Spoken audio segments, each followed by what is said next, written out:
I'm Jason Sissel. I've been the Director of Media Relations and Social Media at Bellarmine for 7 years. Before that, I spent about a decade working in local government and communications. The reason that I developed a focus or an emphasis on social media was around 2007, 2008, when the economy went bad. Our agency's marketing budget disappeared quickly, and we had to figure out how to connect with constituents and customers without the ability to place ads and publish lots of materials. So we turned to social media. We were kind of, I worked for the Mayor Abramson's Parks and Recreation Agency, and we were a pretty early adopter of social media, and kind of got out there wondering, is this going to work for us or not? At the time, there wasn't a lot of precedent for how people would react to, the agency that doesn't cut the grass quickly enough and is closing swimming pools, how we were going to be received on social media. So we were ready to turn around and get out of there if it didn't go well, but we were very well received, and actually it wound up, I think, working a lot better than the money we were spending to buy ads a couple of years before that. So going to talk about several things today and try to leave time for questions and answers at the end. If there's something on the screen that you want to go ahead and talk about, just shout.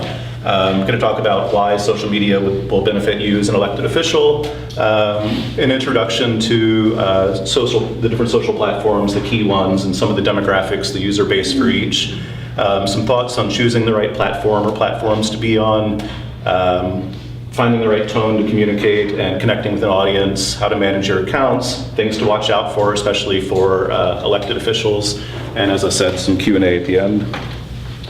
So, first part, how social media can benefit you. I think the key is, as with every other communication effort that you look at, it's a chance to amplify your voice, say who you are and what you stand for. Here are 3 examples. Cory Booker, when he was the mayor of Newark, he was known as the Twitter mayor because he was incredibly active on the platform, probably more active than any of you want to be or need to be. But here's one. At 11 o'clock one night, someone was saying, I've been in an accident and the police haven't gotten there yet. So the mayor says, stay there, I'm on my way. That's kind of the high end of responsiveness for a mayor. Donald Trump, a couple months ago, 6:45 in the morning, he tweets about the NFL and standing for the anthem. What he did was, he woke, however you feel about that, he woke up at 6:45, or he woke up earlier, at 6:45 in the morning, he tweeted and said, this is what I want Americans to talk about today, and we did. Our governor, a couple months back, talking about pension reform, decided, this is something he's been really good at, bypassing the media filter and saying, I'm going to talk, this is a video where he's talking directly to constituents facing the camera. This is a Facebook video, it was a few minutes long, and he's saying, you're hearing a lot about this pension thing, it's a crisis, I'm going to give you the facts. So he's saying, I'm bringing you the facts and the credibility. Again, however you feel about that, 69,000 people watched it. So, I think from his perspective, he didn't feel the media was carrying his story, so he's got a way to talk directly to his constituents. And, however you feel about the facts as he's presenting them, it's effective. Here's just one more on Cory Booker. Someone tweets about a pothole and he says, we're gonna fill it on Monday. So again, just high level of engagement. I just want to ask, this is going to be a show of hands. For some of the major social platforms, I'm going to ask which ones you're using. I think useful for me, but also useful for each other to see. So I'm going to ask it 2 ways. The personal account that you use, that's communicating with friends and family, keeping up with people in high school, and then the professional side, the constituent side. Some of you might use the same account for both, so raise your hands for both. But Facebook, who's on it for personal reasons? Just about everyone, great. How about who's using it for professional reason, for constituent communication? Again, just about everyone, great. Twitter, personal, about half. Twitter for professional. Are some of those the same account they're using for both? Okay. Just out of curiosity, Snapchat, personal or professional? Personal. Okay, yeah. Follow my child. Yeah, that's, I'm not surprised. Second row here, Instagram, who's using it for personal? Couple, okay, who's using it for professional? A little bit of both? Same thing. Yeah, okay. LinkedIn. LinkedIn is kind of personal and professional, so okay, most of us are on LinkedIn. Are you all active there, or you have your resume and contact info up? Do you spend time there? Okay, yeah. I know. Okay. Yeah, that's I think the norm for LinkedIn, unless you're looking for a job. And the last one is YouTube. Anyone have a YouTube account? Okay. So I know this is going to be a little hard to read, but in terms of benefits, social media and news websites are the most common way that people get news online. So if you look at this chart on the left, news organization websites and their apps and social media, both at about 35% of online adults getting their news that way. Quickly drops. Searching for news, emails that you're probably sending out to your constituents are far less a source of online news than social media. On the right, 2/3 of US adults get news from social media, whether it's hardly ever or sometimes or often. Most of your constituents are out there getting news this way, so as you know from your use of Facebook, it's an opportunity to present it to them. This one, the abundance of information has confused people as much as it's enlightened them. Who agrees with that? Yeah, I do. So this question was, people were asked to respond to, I find it difficult to know whether the information I find online is trustworthy. 60% said they identify with that very well or somewhat well. So most people are finding online news and information confusing. That's both a challenge and an opportunity. It's an opportunity for you to get out there and, as Governor Bevin was attempting to do, establish himself as the credible person delivering alongside the media or in place of the media, credible information about what's going on in your community. Just a few facts to think about. Social media brings you extended reach, increased awareness, along with the other tactics that you're using. It allows you, as Governor Bevin was doing, to control the narrative to some extent, push your key messages. It allows you to reflect your values. If the things that are important to you, whether it's what Cory Booker was doing in terms of constituent services, if it's showing that you're connecting with the job creators in your community, it's an opportunity to, through text, through photos, illustrate that. It's also an opportunity to listen. You can, on platforms like Twitter, you can define keywords that you regularly search for just to know what people are talking about in your town. We do that frequently at Bellarmine to know what prospective students, alumni, donors are saying about us. We've got probably about 10 or 12 keywords that we check at least once a day, sometimes throughout the day. It's an opportunity to drive traffic to your website, especially on Facebook. Facebook is more so than the other platforms. People will click a link on Facebook, so it's an opportunity to those other places where you put information out to drive traffic to that. Rapid response and crisis communication. When something goes wrong, when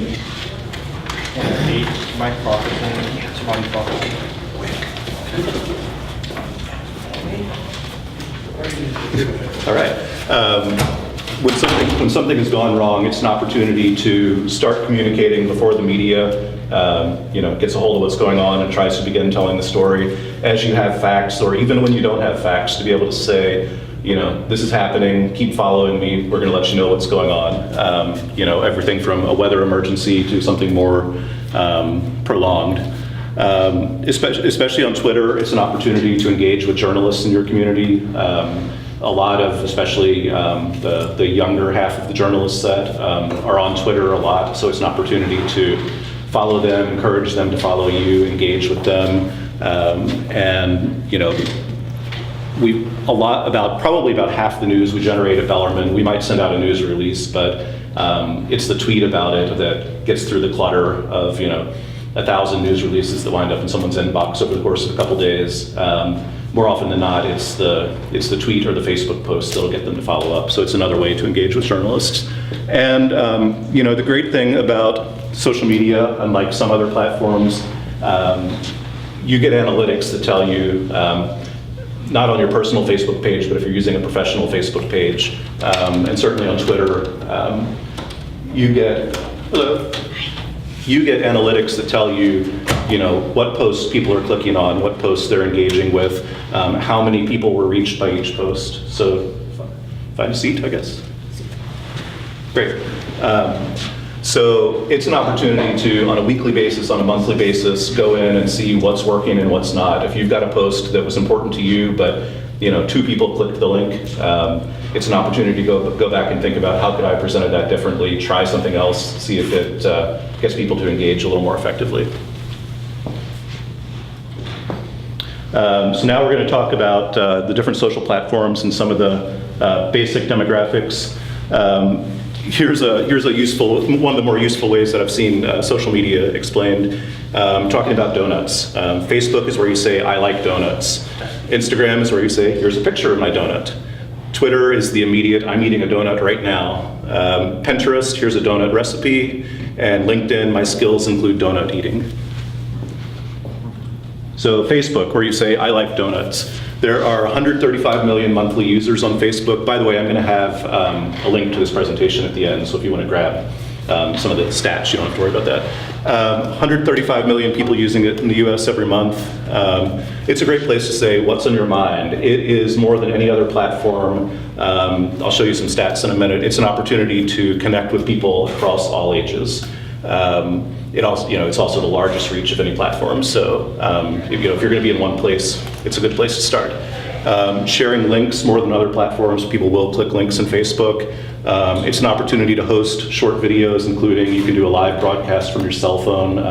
Again, in crisis communication, that can be really effective. If you're the one talking when something's going on in your community and no one is, people inside and outside your community are going to get a hold of that and listen. Facebook, if you have some money to spend, also has really sophisticated ad targeting tools that can help you communicate with your audience and also build your audience. Twitter, where you say, I'm eating a donut right now. 48 million monthly users, so quite a bit smaller than Facebook. It's great for connecting with influencers, short, frequent updates. It's where a journalist is most likely to, if you're having a council meeting, or a fiscal court meeting, most likely to live tweet what's going on as it's happening. So it's an opportunity outside of those environments for you to do that too. Online polling, it's not scientific, but people respond pretty well to Twitter polls where you can just ask your constituents what's on their mind about a topic. You can host short videos within the Twitter platform. If they're about 2 minutes or less, it's the high end of what it allows. And Twitter is also great for your message being amplified more than other platforms. Retweets are so easy. People share your content. You can share content that's going on in your community. When something great happens in the local school, you can retweet that. The way that people most effectively do that now is a quoted tweet where you retweet it but add a little message of your own on top. An example of that is during the 2006 campaign, Donald Trump said something about crooked Hillary, and she responded with a quoted tweet saying, delete your account. Instagram, there are 77 million users every month, so a little bit larger than Twitter. Instagram is all about photos, so you can share any photos, but really more than other platforms, it's a place to be thoughtful about the photos you're sharing, since it's, unlike the other platforms, it's photo first. Just make sure that it's a good, sharp, nice-looking photo when you share it there. You can also share videos that are a minute long or less. This applies less to, I think, politicians than brands, but you can use hashtags on Instagram to expand your reach. People search for hashtags on Instagram, so if there are hashtags that are used in your community, it's a great place to add those to your posts and reach beyond the people that are directly following you. Instagram is kind of a place where you create a brand, so thinking about where you go and what you do, and having someone snap a picture of you to showcase that. It's also, people reply sometimes to photos on Instagram, but because it's so photo-centric, people don't really pay attention to the replies. So if you have a little bit of a thin skin, someone replies, as opposed to Twitter where it's going to be pretty visible. People don't really pay attention so much to the replies on Instagram, so it's kind of one of those places where if someone says something mean, it doesn't really matter. LinkedIn, no reason to talk a lot about it. It's an opportunity to build your contact list, share and read stories that are of interest to what you're doing professionally. And you can, it's not a terrible thing, you can ask people who are influential in your community, in your profession, to endorse you on LinkedIn, which, it doesn't have a lot of impact, but it doesn't hurt. Snapchat this is the quick look at my donut before it disappears. It's ephemeral content. People look at it, it goes away right away, although they can screenshot it. There might be some value in young constituent outreach, but I don't think people are looking for news and information about local government on Snapchat. Snapchat has, more than any other platform, been able to avoid the fake news controversy, so it has some value there. And if you're familiar with Snapchat, it's a place where everyone puts funny dog ears on their face. So know that it's out there, know that young people are using it. It's probably not going to be your most effective tool. YouTube is basically a great platform for posting longer videos. People go to YouTube for lots of how-to stuff, recipes, I used it last week to repair something on my hardwood floor. It's a place to go to find out how to do stuff. It's also, if you want to embed videos on your website, you can host them on YouTube and drop the video itself on your website. Yes. Yeah. You may cover this down the road. Is there a general rule of thumb with regard to how frequently you post on Facebook or how frequently you tweet? It's a good question. It's a hard question to answer. It depends on how much good content you have. If you have lots of good content, tweeting several times a day, posting on Facebook once or twice a day, totally appropriate. When you get beyond that, you start kind of diminishing the effectiveness of each tweet or each post because they compete with each other and get lost in the clutter. The way, especially on Facebook, the way the news feed determines what shows up and what doesn't when your followers load their news feed. If you've got 2 or 3 posts up, those posts are competing with each other for placement. So doing too many in a day, unless it's a really big day and there's lots going on and you're going to get engagement, several tweets a day, 1 or 2 Facebook posts a day is great. But if you don't have the content to support that, then post less. Because bad content, especially on Facebook, also works against you. If people aren't engaging with your posts, they're less likely to see your future posts. So it's important to get stuff out there that people are going to like and comment on. The less that's happening, if you're not seeing a lot of that, then posting more isn't going to help you. Probably what's going to be more helpful is going back and thinking about how to get more engagement on the posts that you are posting. Does that make sense? That's great. solid advice. Yeah, okay. Just know, again, when you're, I just had a question. Sure. Regarding the use of these tools, I find that I'm very ignorant on using them effectively. Sure. And how's the best way to post something? How's the best way to click on something to get it here, get it there, or to get it to the broadest group and all of that sort of thing? Are there some good tutorials online, some things that I can access that will really help me? There are, and I've got some content advice in the presentation today. In terms of the more nuts and bolts side of it, I don't have that today. I've got that kind of content. If anyone wants to email me, my email address will be at the end of this, and I've got cards. I'm happy to share some of that. Actually, a good place to start. Every platform within its within the online guides, if you go to Facebook Help or the Twitter tutorials, they want you posting effective content because the more great content there is within their platform, the more people are going to stay and spend time there and see ads. So they actually within their platforms provide some pretty solid advice on what makes a good post. But there are some third-party things out there that I'm happy to send to anyone who's looking for that. So the main message here, over the years, this is 2012 to 2016, Facebook has always been the most popular, has continued to grow. It's a little less true with people under 25, and then all the other platforms are pretty much competing for second place. We don't have to dig real deeply into this, but the key points are across the top. 79% of all adults online, which is 68% of the country, use Facebook. And if you look at this bit right here, 62% of people 65 and over are on Facebook. You won't find another platform that has even a third of that reach among older adults. So, it's the only one that dominates across every sector. Instagram, I'm sorry, someone say something. I just patted it back when you said 65. As I was saying, older adults, I knew I was going to. 32% of online adults are on Instagram, 24%, so kind of third place there, on Twitter. 31% are on Pinterest, which is a pretty solid number. I think that if you're familiar with Pinterest, it's probably not a place that people are going for a lot of political content. It's, you know, sometimes there's a place where lots of people are gathering, but they don't want to hear from you in that place, so don't go there. There are exceptions to that, but we've found that Pinterest, people are looking for specific things and not, even for Bellarmine, the information that we have to share.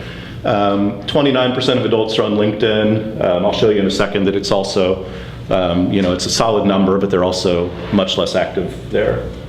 Yeah, so here's that stat. This is how many people are on each platform of their users daily, weekly, or infrequently, going left to right. So Facebook, not only do they have the largest share of the market, but 76% of people who have Facebook accounts are on it daily. That's incredible. It goes down Instagram, then Twitter, then Pinterest, LinkedIn at the bottom. Only 18% of people who are on LinkedIn are active there daily. Most of them, more than half, are infrequent. So it's not a bad place to be, but I wouldn't invest a lot of time in content strategies on LinkedIn. And this is just worth mentioning. We talked about Snapchat. When you look at the next generation of voters, ages 13 to 17, Snapchat and Instagram are neck and neck for first place. Facebook is sinking into a distant third and will probably continue to go down. What we've found at Bellarmine, because we spend a lot of time engaging people in that demographic because we want them to come study here, they're on Facebook. You can reach them there with ads. They have an account because it's a way to communicate with everyone in their family, but they're just not very active there. They don't spend a lot of time there. Yeah. Do you think it'll change the older they get? Yeah, I mean, The thought process seems to change the older you get, so will they drop off of Instagram and go towards, I mean, there are studies out there that says that. it's, you know, it's interesting. Since I've come to Bellarmine in 2010, people have been predicting that Facebook is dead for teens and young adults, and you know, it hasn't been the case. I think that, you know, as your interests change, Snapchat is working really hard to turn themselves into a news service also, that you can get everything you're looking for in Snapchat. What they're finding is that that content is there, but teens aren't really engaging with it. They're looking for the peer-to-peer communication and not what the New York Times has to say on Snapchat. So, although the New York Times is trying. Yeah, I mean, I think Facebook for a long time, until something, you know, it serves so many purposes reasonably well.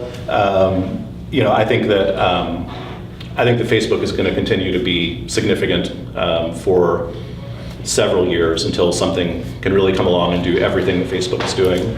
That said, Facebook is hedging their bets. They own Instagram.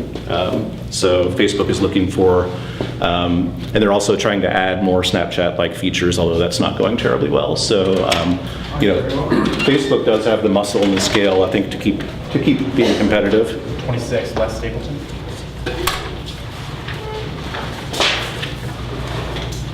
Do you have your flash drive on you, sir? Sir. Do you have your flash drive on you? Some bot. Cool. I'm intrigued by this coming book. Since you're saying that the Snapchat and Instagram is the younger generation, and we, the older generation, or Facebook, the communication with them, they may or may not respect the older generation being the person sending it. Should we have a second party communicate out? I think you know, we're finding that having personalities in addition to the brand itself, our brand is Bellarmine, having personalities out there like our admissions workers who are generally, you know, 30 or younger, having them visible is useful. So you know, it has to be authentic and trustworthy, which is tricky. But yeah, I think it's a thing worth thinking about. If you're not finding a way to connect with those people, looking for those influencers, within your team or beyond your team that can. It's tricky to figure out, but yeah, I think it's worth thinking about. Because more people trust their own than they do somebody else. So Absolutely. Do you put the president of the company, the one that does Snapchat? Say it again. Do you do the president of the university as Snapchat? She's been on there. And she's not the main person. No, actually, to your point, what is most effective, we can plan great content on Snapchat. What's most effective is when we do have a student take over on the account. We hand the account to a student for the day and let them show what they're doing. It's better content that we can come up with on Snapchat on our own. We can do great content on the other platforms. Snapchat is such a unique place that our voice isn't as effective there as the voice of another student. So yeah, if you've got people that you think can play that role and you trust to do it, absolutely. In terms of choosing your platforms, as I said, if you're going to be in one place, it should be Facebook. It's the only one that reaches across every generation. Even those young folks are there. Some of the data that I showed you is from Pew Research. If you just go to Pew Research and search for social media trends, social media use, you'll find the data that I showed you and a lot more. So thinking about who you want to reach, looking at the data that's available on where those people are, and then connecting with them. There's, in terms of education levels, in terms of married, single, profession, all that data is available. Yeah.